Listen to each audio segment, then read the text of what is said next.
Hello, kapamilya. It's Anton Rojas saying Merry Christmas from the beautiful Rivero residence. And I am with the ultra-talented teenage sensation, the 19-year-old Ricci Rivero. Ricci, maraming salamat at winelcome mo ako dito sa napakagandang bahay niyo dito sa San Juan. Thank you so much. Ricci, I've been looking at social media and doing my research at nakita ko na among the Philippine athletes, ikaw yung #1 trending at most mentioned athlete in the entire country. Kasama mo sa listahan the likes of Alyssa Valdez, Manny Pacquiao, Gretchen Ho, Kiefer Ravena. Your kuya, Prince Rivero, is also in that list, #7. Shout out to Prince Rivero. But you're #1. So how do you feel about that? Na ikaw yung #1 mentioned athlete for 2017. Yun, at first siguro hindi ko naman talaga siya in-expect. Pero bonus na lang siya kasi nag-focus lang naman ako talaga dun sa season. And then throughout the process siguro nag-pay off lang yung hard work during off-season and then during the season. So siguro parang extra blessing lang siya ni God for me na yun nga, I've worked hard for everything naman and siguro yun lang yung way of parang giving me back everything. Knowing that these other athletes from the country that I mentioned, sina Manny Pacquiao, sina Gretchen Ho, Kiefer Ravena, Alyssa Valdez, they're all very much older than you, but ikaw yung nababanggit, ikaw ay kasama sa listahan ng mga elite athletes. How do you feel about that, and how does this affect you moving forward? Because you're still just pretty much starting your collegiate career in the UAAP. Syempre may pressure rin, pero yun nga, sabi nga nila parang just be who you are and then siguro parang they're gonna love you naman for who you are and if may imperfections ka or what, parang andyan lang talaga yan, di naman mawawala yan. So, yun, kailangan lang parang be simple always and kung saan ka nang galing, yun lang talaga yung... I know you say that just be simple, just be yourself, but the game, your game, comes naturally to you. I know you're not trying to be flashy when you're on the court, pero lumalabas because of your behind-the-back dribbles, yung mga sidestep mo, yung mga dunk mo, nagmumukhang flashy yung laro mo kahit yun lang talaga yung style mo ng paglalaro. So, I want to ask you about the dunks because you've had a lot of dunks here in Season 80. Just out of curiosity, when was the first time you dunked in an actual game? Siguro second year high school. Second year high school. Okay, sa LaSalle Green Hills. Yeah. Okay. What kind of a dunk was it, and how did you feel? Did you expect na makadunk ka during that game? Actually, hindi. Pero yung normal lang naman yung dunk yun. Okay. Pero parang in-expect ko lang na if may ganitong situation, ito-try ko siya. If mag-miss, edi so be it. Pero parang dun ka mag-learn dun sa process of trying. Mm. So, if hindi mo ito-try yung kahit anong bagay, hindi mo siya malalaman kahit anong sabi sa'yo ng sino. Okay. For Season 80, I saw a lot of dunks. Personally, yung paborito ko yung against FU, yung nasa fast break, tas reverse mo. Meron ka bang mga ibang dunks na ginagawa in practice na hindi mo pa nagagawa in the game, and what kind of dunk is that? Siguro mostly yung may mga windmills sa training eh. Okay. Kasi parang normal naman siya talaga sa training and siguro if mapapansin niyo, most of my dunks puro one leg. Pero sa training kasi pinapractice ko puro two legs yung talon. And then siguro mas napapractice ko siya if yung naglalaro-laro lang kami ng teammates ko. Pero if kasi nagte-training kami with coach, mas gusto niya yung pinaka-simplest na pwede. And mas yung pinaka-reliable na masushoot mo talaga. Okay. Richie, syempre, it's normal, it's natural for a person growing up in a family of athletes to also get into sports. And I'm looking at your pictures here. I see Rashid, I see you, Prince, and you have another one here. Yeah. Can you tell us a little bit about your younger brother here? He's the fourth. And then, His name is Jello, yeah, right? Jello. Jello. Okay. Nasa Ricci Rivero siya, and then grade 7. And he's also playing basketball. Yun. Tapos, he just started. So, siguro, made-develop rin yan throughout the training. So watch out, Jello Rivero coming soon. The Rivero brothers are not yet done; they're just getting started. What's it like growing up in a house like this? You know, with your dad, who's a strength and conditioning coach. Of course, you have the athletes then, and then of course you have your brothers, Prince and Rashid. What's it like for you? Is it challenging every day to be amongst the boys and being in a family of athletes? Siguro at first parang siguro when I was a kid, parang ganun nga, medyo challenge talaga siya for us kasi andyan palagi si dad na kumukulit para mag-train kami, like yung free time namin, hindi na kami lalabas, mag-training na lang kasi parang we started it naman na, so mas maganda siguro if kung alam mo may time ka naman, pwede mo naman gawa ng paraan, so makapag-train kami together and para mapupush namin yung isa't isa together. Tapos siguro parang we're used to it na lang na basta may free time kami, training kami, or if free yung isa or wala, hintay na lang namin para lang magkasama kami mag-train. Pero syempre, it's not all fun and games. May mga sacrifices din sa pagiging isang athlete. For you, what's the biggest sacrifice you had to make to get to where you're at?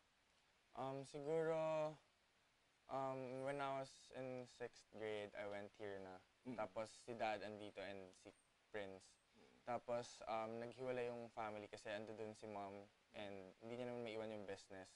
Tapos andun yung 3 little brothers ko pa. Actually 4 and si Rashid. Tapos the following year sumama si Rashid and then si Jello. So yun, mahirap lang kasi na hindi mo makasama yung family mo na together kasi every time magkikita kayo parang alam mo parang wala kang sobrang dami mong stories about for them pero wala kang makwento na parang experiences nyo together. So yun. So it's more of the relying on the family background, having a family to lean on no matter what. Okay.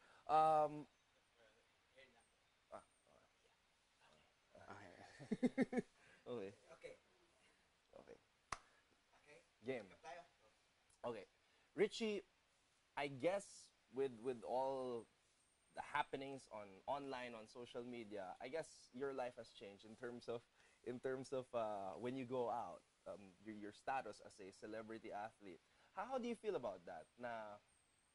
What's it like for Ricci Rivero to go out at the mall and marami kang nakasalubong na mga fans na nakakilala sa'yo? How do you adjust that? So, at first, sobrang hirap kasi, yun nga, biglaan talaga yung right after nung championship namin, parang nag-boom everything. Tapos, siguro, yun lang, mas nawawala yung private life mo, mas kailangan mo maging conscious. And, parang aware kasi sa nangyari. Yun nga, conscious kasi, parang lahat ng ginagawa mo, natitweet ng iba. Alam mo, magugulat ka na lang, may pictures na, oh, you're doing this pala, ganyan, or you're here pala. So parang yun, minsan yung barkada mo, mag-a-ask sila if nasan ka, tapos parang bibiruin mo na andito ka sa certain place. Pero may magtitweet na andito ka, so alam mo, parang mabubuking. So more of privacy. Yeah. Okay. Richie, let's go back to game number 3 of the finals. You guys were so close to defending the championship, and I know it's not easy to move on from that. Pero kung may isang bagay or certain things na pwede mong gawin to change the outcome of that game, what do you think you would have done to come up with a victory? Siguro, yun nga, every game talaga, especially nung finals, sobrang slow start. Slow start, okay. So, alam mo yung hindi ko magawa yung gusto ko para sa team kasi hindi ako makatulong, like yung foul troubles. And yun, parang nasa bench ako, tinitignan ko yung teammates ko na yun nga, sobrang naghihirap. Tapos ako, ando din lang sa bench, hindi ako makatulong kasi nga, hindi naman i-take ni coach yung risk na yung ganun. So, siguro, yun nga, lesson learned, kailangan mas maging mature enough to play dun sa, dun sa pressure and dun sa hype ng game. Okay. It's been a very competitive UAAP Season 80, marami kang mga players na naka-match up. I'm sure na-challenge ka. Are there any players from different teams na talagang ginanahan ka maglaro knowing that this person would really challenge you on the court?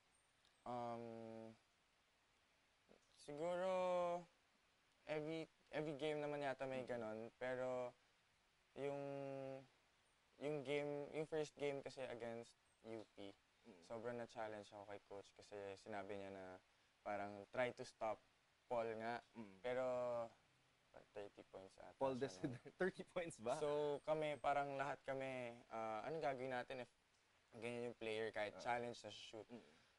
So yun, parang nag-usap-usap kami ng teammates ko na kailangan maglaro kami as a team and hindi naman siya magiging ganun if magtutulungan kami like yung mga help or whatsoever. So yun, hindi rin naman siya na-stop just because of me.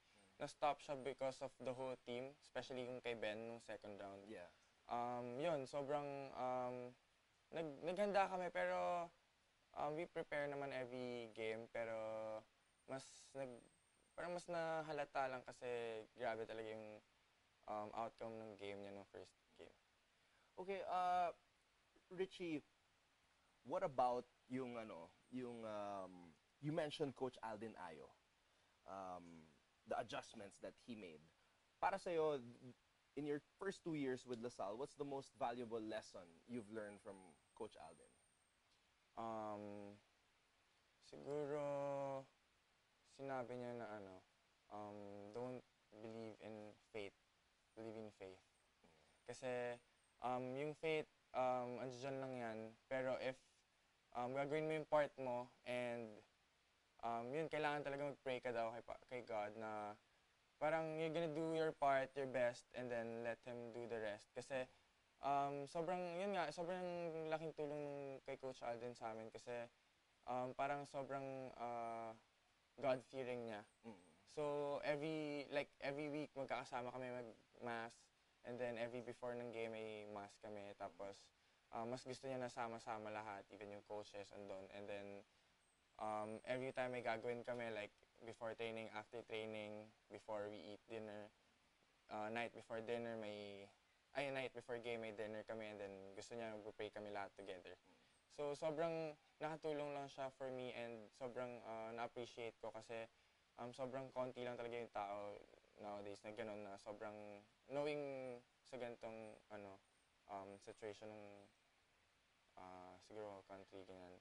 Sobrang nagulat ako na gano'n siya ka-God-fearing talaga. Yeah, knowing Coach Aldin from his Letran days, I really know that he is a man of faith. Now, medyo hirapan ko yung tanong just a little bit, Ricci. You're 19 now, and I want to ask you, in 5 years, Ricci Rivero will be blank. Siguro, hirap naman yan. 5 years, you'll be 24. Hopefully, maging successful na lang yung throughout the 5 years of that. Kailangan magtrabaho talaga and hopefully, siguro makapaglaro ng pro kasi lahat naman ng basketball player yun talaga yung dream and sana gusto ko lang maging proud yung parents ko sa akin pagdating ng 5th year na yan. You guys really are a tight-knit family doing everything together. Now, going back, Ricci, to my first question about you being number 1 in terms of the athletes here in the Philippines being mentioned on social media, syempre, hindi naman lahat ng mga sinasabi ng tao ay positive or maganda. Meron bang mga fans or yung mga haters na sending you tweets, like hate tweets? How do you deal with that? Because obviously, it's something that's inevitable. Siguro, ang nakaka-affect na talaga sa akin, if yung family ko yung, parang if kasama yung family ko. Pero, if sa akin lang, mas okay ako with them kasi at least meron silang guts to say yung gusto nilang sabihin and parang for me mas mababago ko rin yung siguro pagkakamali ko rin kasi yun nga, no one's perfect naman so nasabi nila yun kasi I made a mistake siguro so yun, mas gagawin, take ko na lang siya positively. Okay. you always connect with the fans. You have your Ricci Rivero Fans Day. Normally, pag nakakasama mo yung mga fans, like let's say you bump into them at the mall or during your Fans Day or at the games, ano yung mga pinag-uusapan ninyo? Ano yung mga tanong nila sa'yo usually? Iba-iba kasi yung may mga fans talaga na minsan mo lang talaga sila nakikita, yung mga galing sa provinces. Meron din naman yung mga close na rin sa akin, like yung iba nag-start at high school pa lang, and then going up. So yun, yung iba mas close talaga kami kasi like yun yung every game talaga andyan dyan, every may event kami andyan dyan sila. Every time may problem, parang nag-ask sila, minsan nag-message sila kay mom, kay dad. So yun, parang napag-usapan namin minsan like what's happening na rin sa amin, if okay rin sila, if may problem sila. Mas okay rin naman na close ka with them kasi wala naman talaga kami without the fans. Alright, looking forward, Richie, you've had a successful 2 years so far with LaSalle Taft. For Season 81, UAAP Season 81, ano ang battle cry ng DLSU Green Archers? Patay tayo dyan. I know it's still going to be a while before Season 81, pero top of mind, what's your mission for Season 81 ng UAAP? Okay, mission siguro, ano ba, get back the crown. And siguro mas maging team kami. Like, I mean, like, player, kaya yung lineup lang ang pag-usapan. Parang, if yun yung basis, parang malakas naman talaga yung lineup. And mas lalakas siya kasi if, yun nga sabi ni Coach, a team is composed of individuals and parang a team should be parang ano ba, parang mag-perform yung individuals kasi hindi siya magiging team if hindi naman nagpe-perform yung iba. And hindi rin naman siya mahihirapan din naman yung individuals if hindi niya gagamitin yung team. Parang gano'n. So kailangan siguro mas mabuo kami together and maging close kami. Do you have a Christmas message? Since it's Christmas today, meron ka bang Christmas message sa lahat ng mga sumuporta sa'yo, everybody watching right now? Yun, Merry Christmas, and first, I wanna thank you guys for everything, for all the support, for all the love. Sana magkita-kita tayo again soon, and siguro, ano ba, more experiences together and more fun. Alright, Richie, thank you very much once again for welcoming me to your beautiful home. Merry Christmas to you and the family. At sa lahat ng mga nakatutok ngayon, this has been Anton Ross saying, Merry Christmas mga kapamilya, and we'll see you all again soon.